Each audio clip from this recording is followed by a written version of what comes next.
वाल्मीकि से लेकर निराला तक साहित्य को सम्मोहित करने वाला कमल आज उदास है। पद्म पुराण का नामकरण ही कमल के नाम पर है। विष्णु जी के चतुर्भुज रूप में शंख, चक्र, गदा के साथ कमल भी शोभित है। श्री की देवी लक्ष्मी जी लाल कमल पर आसीन है तो ज्ञान की देवी सरस्वती श्वेत पद्मासना है। नागपंथ की साधना सहस्त्रदल कमल तक पहुंचकर ही पूर्ण होती है। हिंदुओं की भांति बौद्धों तथा जैनियों ने साहित्य में कमल को प्रमुख स्थान दिया है। कमल ऐसा पुष्प है जिसका चयन साहित्य में नायक नायिका दोनों की सुंदरता का वर्णन करने में किया जाता है। किसी प्रकृति प्रेमी को यदि आंखें बंद करके सरोवर की कल्पना करने के लिए कहा जाए तो उसे ताल में विहसता हुआ कमल जरूर दिखाई देगा। यह कोकाद अथवा श्रीनिकेत लाल कमल, पुन्नाग अथवा पुंडरीक श्वेत कमल, नीलोत्पल अथवा नीलकंठ नीलकमल, कनक कमल अथवा शातकुंभ कमल हो सकता है। पुष्प प्रेमी इसको अरविंद, पद्मिनी, उत्पलिनी के अतिरिक्त अन्य कई नामों से भी पुकारते हैं। नाम कोई भी हो, इसकी सुंदरता सबको अपने आकर्षण पाश में बांधती है। चंद्रमा का दर्शन पाने को लालायित कुलवय नीली कुई दिनांक के बाद अपनी पंखुड़ी पसारता है तो श्वेत, पीत, रक्त कमल सूर्यदेव का स्पर्श पाते ही मुद्वंत हो उठते हैं। साहित्य संसार में जब कमल फूल को शब्दों का साहचर्य मिला तो इसके सम्मोहन में पाठक ब्रह्म की भांति बंध गए। यह ऐसा पुष्प है जिसका चयन साहित्य में नायक नायिका दोनों की सुंदरता को द्विगुणित करने तथा उनका वर्णन करने के लिए किया जाता रहा है। ये पुष्प लिंग भेद से भी ऊपर है। संबंधित खबरें। बदल रहा है प्रेमचंद का गांव लम्ही, बस जयंती पर लगता है मेला, फिर पूरे साल सूना। खाना बदोशियां, द्वीपों के देश नॉर्वे की सैर, स्टॉकहोम की ठंड और पेरिस का शाम। प्रेमचंद भारत को जानने की खिड़की है, उनका साहित्य भारतीय आत्मा की खोज। 5 कवि, 500 मुक्तक, 3 महीने में पूरी हुई 144 पन्नों की रचना, यहाँ मिलेगी पुस्तक। बदल रहा है प्रेमचंद का गांव लम्ही, बस जयंती पर लगता है मेला, फिर पूरे साल सूना। खाना बदोशियां, द्वीपों के देश नॉर्वे की सैर, स्टॉकहोम की ठंड और पेरिस का शाम। प्रेमचंद भारत को जानने की खिड़की है, उनका साहित्य भारतीय आत्मा की खोज। 5 कवि, 500 मुक्तक, 3 महीने में पूरी हुई 144 पन्नों की रचना, यहाँ मिलेगी पुस्तक। बदल रहा है प्रेमचंद का गांव लम्ही, बस जयंती पर लगता है मेला, फिर पूरे साल सूना। खाना बदोशियां, द्वीपों के देश नॉर्वे की सैर, स्टॉकहोम की ठंड और पेरिस का शाम।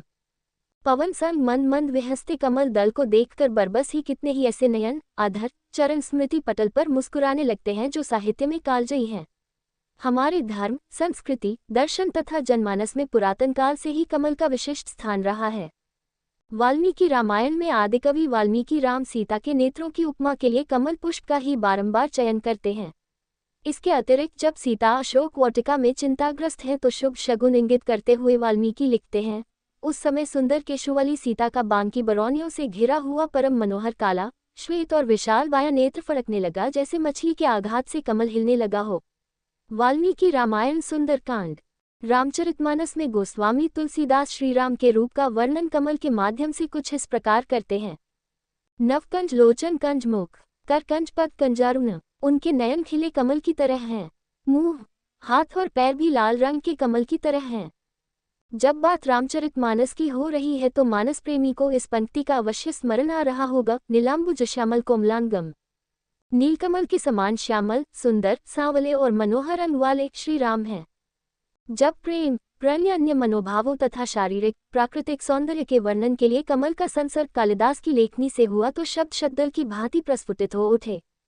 कुमार संभवम में कालिदास लिखते हैं कि पार्वती अपने हाथ में लिए हुए लीला कमल से ब्रह्म को उड़ाती चल रही थी। महाकवि कालिदास पार्वती के वायु से विकंपित नीलकमलों के समान बड़े बड़े सुंदर नेत्रों से चंचल चकित अवलोकन का अत्यंत भावपूर्ण वर्णन करते हैं। इसी प्रसिद्ध कृति में महाकवि लिखते हैं, जब वह भूमि पर चरण रखती थी तो अपने सुकुमार चरणों के ऊपर उठे हुए एवं स्वाभाविक रूप में लाल रंग के अंगूठे के नाम की किरणों से चारों ओर पहले के लगाए रंग को छिड़कती सी चलती थी, और इस प्रकार उसका चरण स्थल में खिले हुए कमल की गमनशील शोभा को धारण करता था। मेघदूत में यक्ष मेघ से कहता है, हे जलद, अपने मित्र कैलाश पर पहुंचकर तुम विविध प्रकार की क्रीड़ाओं से अपना मनोरंजन करना, कभी सुनहले कमलों से भरे हुए मानसरोवर का जल पीना।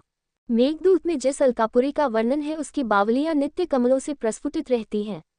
वे आगे कहते हैं कि अलकापुरी की सुंदरियां ऋतु के अनुरूप भांति भांति के पुष्पों से श्रृंगार करती हैं। शरद ऋतु में उनके हाथों में लीला कमल रहता है। कमल केवल सौंदर्य एवं प्रसन्नता के द्योतक के रूप में ही प्रयुक्त हुआ हो ऐसा भी नहीं है। कमल के पुष्परेणु पराग से सरोवर का जल पीत रंग में रंग कर सुगंधित हो जाता था। ऐसे सरोवर को पुष्करिणी अथवा पद्मादि युक्तसर भी कहा जाता था, जिसमें नायिका अपने प्रियतम अथवा सखियों संग जल क्रीड़ा का आनंद लेती थी। परंतु उसी पुष्परेणु ने रति के प्रियतम को कष्ट भी पहुंचाया है। कामदेव के वियोग में विलाप करती हुई रति कहती है, हे स्मर, एक बार तुमने मेरे सामने भूल से किसी स्त्री का नाम ले लिया था, जिस पर मैंने प्रणयकोप करके तुम्हें अपनी मेखला में बांध दिया था और अपने कर्णाभूषण कमल से तुम्हारे मुख में ताड़न किया था, जिससे उस कमल का पराग तुम्हारी आंखों में पड़ गया था और तुम्हारी आंखें दुखने लगी थी। कहीं उसी प्रसंग को याद करके तो तुम नहीं रूठे।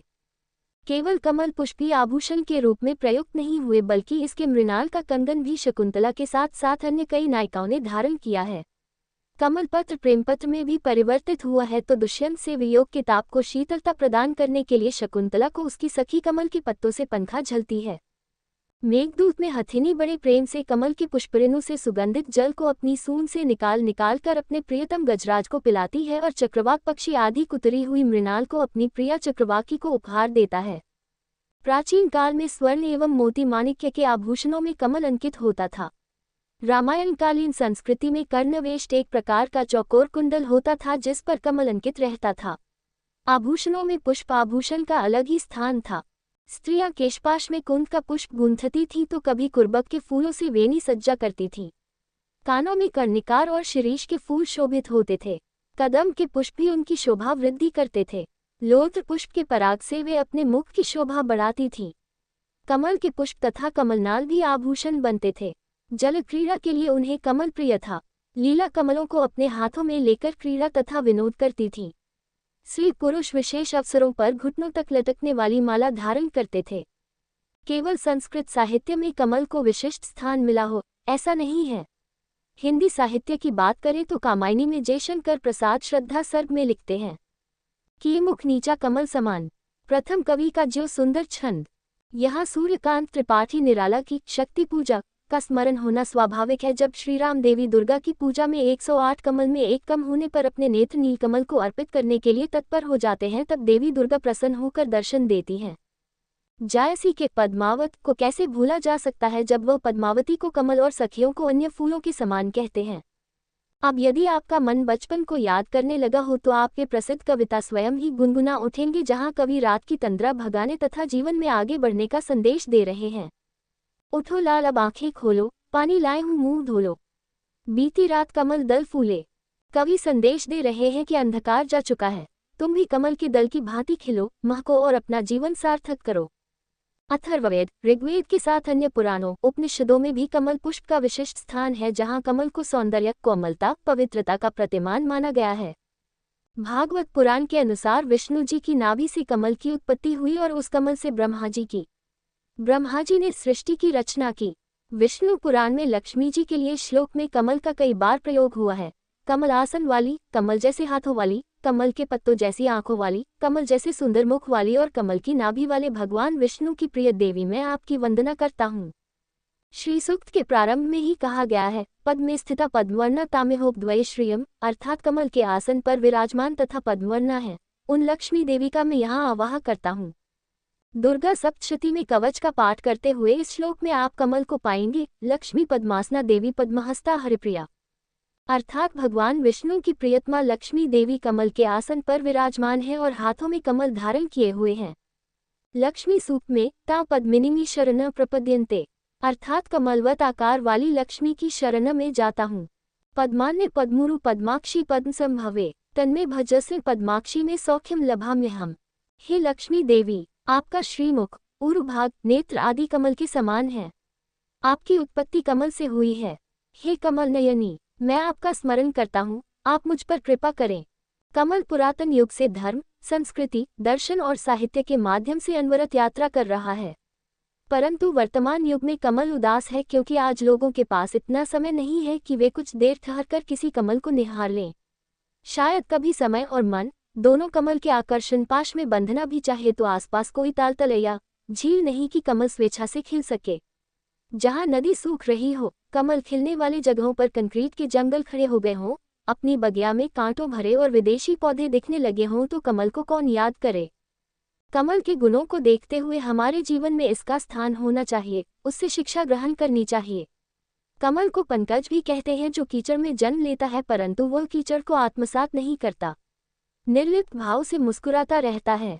उसके पास ऐसा रूप, रंग, सुगंध है जिस पर मनुष्य, देवता सभी मोहित रहे हैं। उसके पास अहंकार नहीं है, उसे कुछ पाने की लालसा नहीं, उसका सब कुछ इस जग के लिए है। कमल के इस दैवीय गुण एवं महान भाव को आज हमें आत्मसात करना चाहिए।